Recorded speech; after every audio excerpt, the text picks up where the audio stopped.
They say the eyes of Kentucky watch from the woods. But what if something darker lives beneath them? A creature that walks like a man but hides in the stone veins of the earth? What if the world's largest cave system ain't just a tourist stop, but Bigfoot's front porch?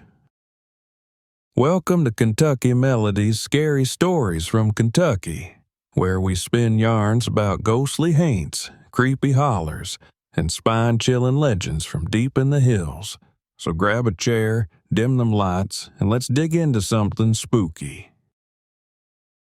Kentucky ain't just pretty hills and porch sitting. Nah. She's a place stitched together with secrets, where the land itself don't tell all it knows. Beneath them, gentle slopes and hollers, there's a whole world that breathes in the dark, a belly full of stone and shadow stretching for miles. Mammoth Cave, they call it, but that name don't do her justice. That thing winds on for over 420 miles, twisting deeper than we got nerve to follow, and reckon this, there's more of it we ain't even found yet. It's a black maze older in memory, humming with the kind of silence that don't feel empty. Out yonder in River Gorge, the cliffs rise up like bones from the earth, wearing the marks of 1,000,000 years of wind and rain, carved into arches that frame the sky like gates to somewhere we ain't meant to go. Them canyons ain't just deep. They feel wrong, like something's watching from between the rocks. And when the sun starts to sink, and that fog rolls over the Daniel Boone Forest like a ghost's breath, them woods get real quiet. Too quiet. Then there's the Gap, Cumberland, where the fog clings low and the wind carries voices that don't belong to no living soul. Old paths cross there, worn down by moccasins and boot heels, leading nowhere and back again. All this land, it ain't just rugged, it's secretive. It was carved not for man, but for hiding.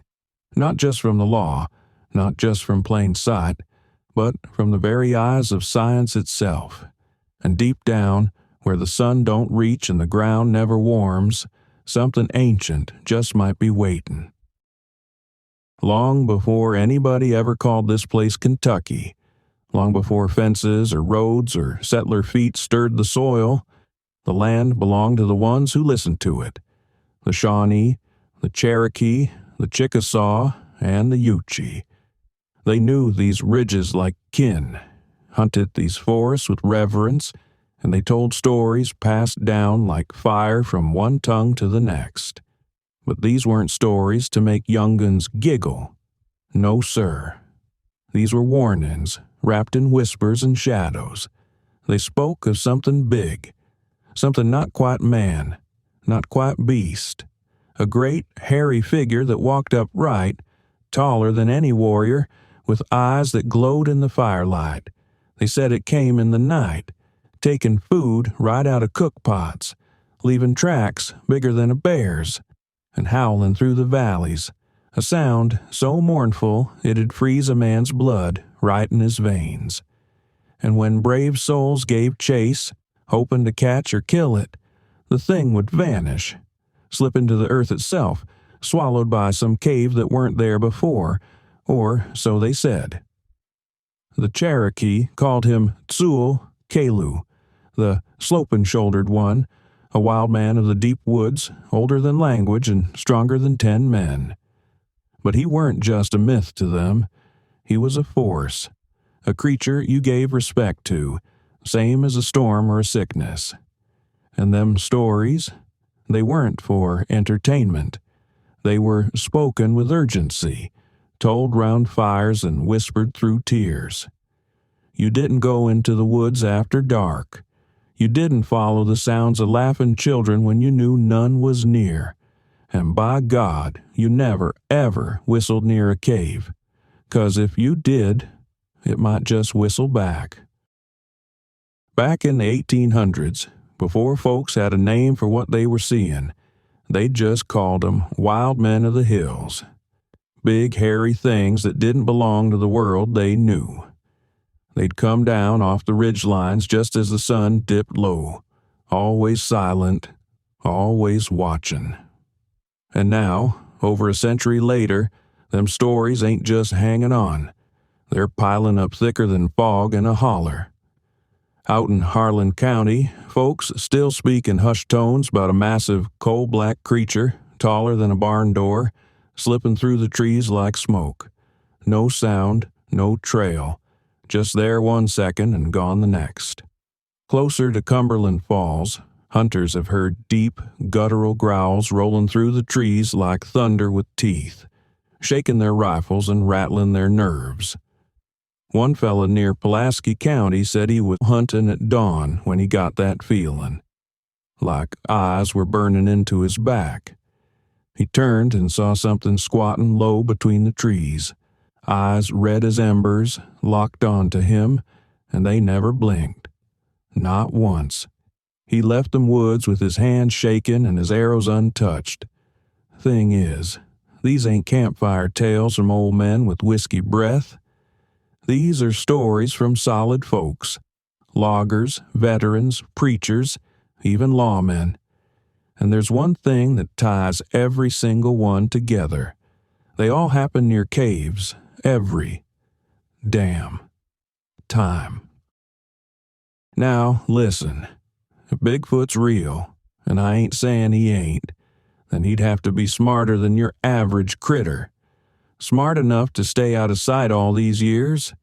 He'd need a place to hole up, a place so deep and so tangled folks wouldn't dare poke their heads in. He'd need shelter from the weather, cover from the eyes of man, and space to roam without ever showing his face. And Kentucky? Well, this land provides all that and more. Them caves, they ain't just holes in the ground.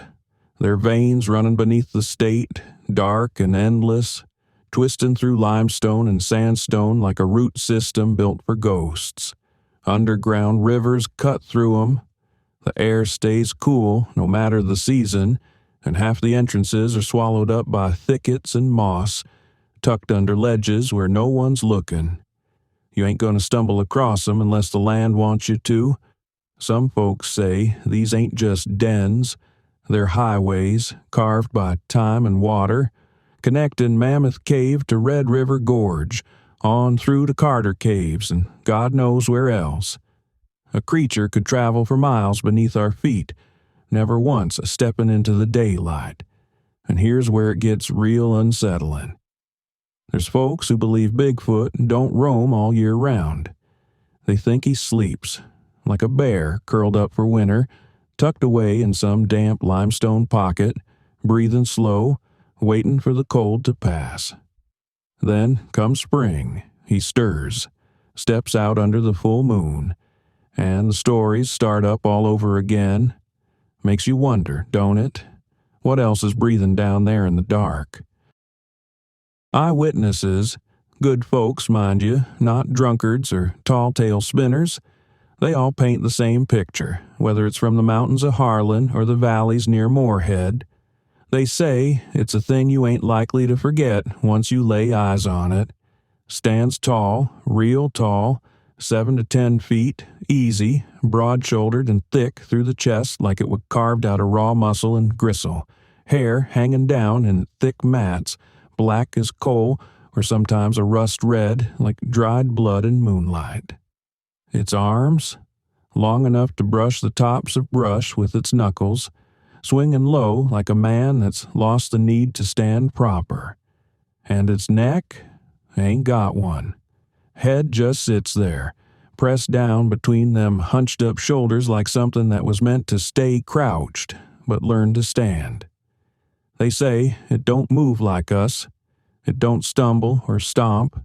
It just glides, smooth and steady, like it don't weigh nothing at all. But you feel it when it's near. The air gets heavy. Birds stop singing. The woods go still, like the whole forest knows something unnatural just stepped through the trees. And when it cries out, God help you if you hear it, it ain't no bear, and it sure ain't no man. It's this gut-twisting howl, half like a wolf mourning, half like a man screaming with his last breath. Folks say it'll rattle your bones, make your blood run cold. As for what it eats, ain't picky. Berries, roots, river trout, rabbits, even deer. One farmer swore up and down something was dragging full-grown bucks clean out of his fence line.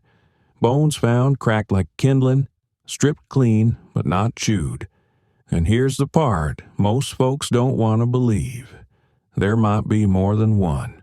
Whole family units, moving together quiet as fog, teaching their young how to stay hid, how to watch, how to listen. That's why you don't catch 'em on cameras. That's why they vanish like smoke. They're smart. Smarter than we give 'em credit for. Territorial, too. Ain't just wandering around for fun. And no matter how close you think you are, they're always one step ahead, just out of sight, just out of reach. But never far, never too far. Now, some folks will tell you the age of monsters is over, that what ain't been seen by satellite or spotlight don't exist. But out here in Kentucky, the woods don't care what science says, and neither do the folks who've seen what's hiding in 'em.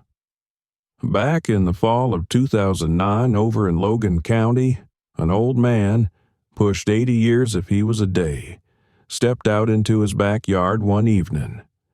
Claimed he felt eyes on him, and when he turned, there it stood. 9 foot tall, hair the color of ash, eyes like black glass burning red. Said it didn't walk through the fence. It stepped over it, like it was just a twig in the way. He ain't never slept right since. A few years later, in the early summer of 2019, up near Harlan County, a man riding along near dawn caught sight of something dragging a full-grown buck off into the trees. Not carrying it like meat, neither, like it was just cleaning up. Said it moved like it didn't care who was watching. That same year, near Mammoth Cave National Park, 2 campers got woke up in the dead of night by a man shouting about how Bigfoot had wrecked his camp. Fellow was shaken, said he'd seen something with glowing eyes staring down at him. Ended up firing shots into the dark, swearing he hit nothing, but something was watching him sleep. Come November 2021, in the quiet woods of Lawrence County, a hunter spotted something standing in broad daylight. Said it weren't a man, weren't a bear, but something else. He never said what he did with his hunting gear after, but I reckon he left it right where he stood. Then in February of 2022, out near Kronos in Ohio County, a man named L.S. was walking just before dusk when he saw it. Tall, lean, and gone in 5 seconds flat. Said it weren't just fast, it was quiet. Too quiet. That same year, down in the hills near Sandy Hook in Elliott County, a fella driving through them back roads caught something big squatting in the tall grass by the tree line. Looked him square in the face, then vanished like mist. He locked his doors, floored it, and didn't look back. Now come October of 2023, way out west in the woods, something strange happened. A whole group out with the Kentucky Bigfoot Research Organization spotted what they called a vanilla-colored Bigfoot. Not once, not twice, but 3 separate witnesses, in the same evening. Pale and strange, like it had never seen the sun. And it weren't hiding neither. It was watching, like it wanted to be seen. Not long after, that same year, a retired Marine, fella by the name of Joe, came forward. He said he was out on his land in eastern Kentucky when he felt something watching from the trees. Said he could hear it breathing, deep and heavy. Said it weren't no bear, and he sure as hell knew what a man sounded like. Whatever it was, it weren't scared of him. And way back when, late 1970s, 2 kids playing on the edge of a tree line in Anderson County saw something they first thought was a twisted old tree, till it started walking toward them, covered in gray fur. They ran screaming, and never went back to that patch of woods again. And if that don't chill your spine, there's the folks up in Carter County. They don't give a date or a name half the time, but they speak in hushes about something they say lives in them hollers. You won't find it in the daylight, but at night, when the coyotes go silent and the dogs whimper, you might hear the crunch of leaves, and if you're unlucky, you might feel breath on the back of your neck before you ever hear a step. Truth is, there's over 150 documented sightings across this state, and that's just the folks brave enough to speak. The rest, they carry it like a shadow, something they saw once, and pray never to see again. Out here in Kentucky, the hills don't just draw hikers and sightseers no more. They draw the curious, the believers, and the ones chasing shadows. Folks come from all over, Ohio, West Virginia, Tennessee, even as far as Texas, just to walk the same trails where folks swear they seen something moving through the mist. They ain't just looking for views neither. They're hunting for stories. They hike through the Red River Gorge, peer into dark Mammoth Caves in the Daniel Boone Forest, and camp just a stone's throw from where the howls were heard. Some show up with cameras and notebooks, others with thermal scopes and plaster kits, hoping to bring home more than a memory. They stay in the cabins, eat at the diners, and buy every Bigfoot magnet, mug, and t-shirt they can find, leaving their dollars behind right alongside their footprints. Local guides tell stories round campfires. Outfitters rent out gear to folks heading deep into the backcountry, and every now and again, somebody walks into a bait shop and asks, real quiet-like, if there's been any new sightings. And the old fella behind the counter, he'll lean in slow, spit in his cup, and say, "Depends how long you plan on staying." It ain't just tourism, it's pilgrimage. They come to see the beauty, but they leave wondering what's still out there. Because in this state, Bigfoot ain't just a myth from the Pacific Northwest. He belongs here. And whether you're on a guided trail or lost off an old forest road, there's always the feeling that something's watching from the trees. So, next time you find yourself walking a ridge trail through the Red River Gorge, and the wind that was blowing just a moment ago up and dies without a sound, when the leaves stop rustling and the birds go quiet all at once, when the air gets heavy, like the woods is holding its breath, and you get that crawling feeling, that itch between the shoulder blades like something's watching you, maybe it is, and maybe, just maybe, the thing watching ain't in the trees at all. Maybe it's beneath your feet, tucked deep in the belly of the stone, waiting in the dark, listening to your footsteps and learning your path. Now I gotta ask you think Bigfoot's real, or just some crafty old bear with a knack for disappearing? Ever seen something out in them woods you couldn't rightly explain? Drop it in the comments. And don't worry, we believe folks around here. And if the dark don't scare you too bad, go on and hit that subscribe button. Follow us down these haunted trails, deep into Kentucky's lore, legends, and secrets, told by the folks who live it. This is Kentucky Melody. The woods are full of secrets, and we're just getting started.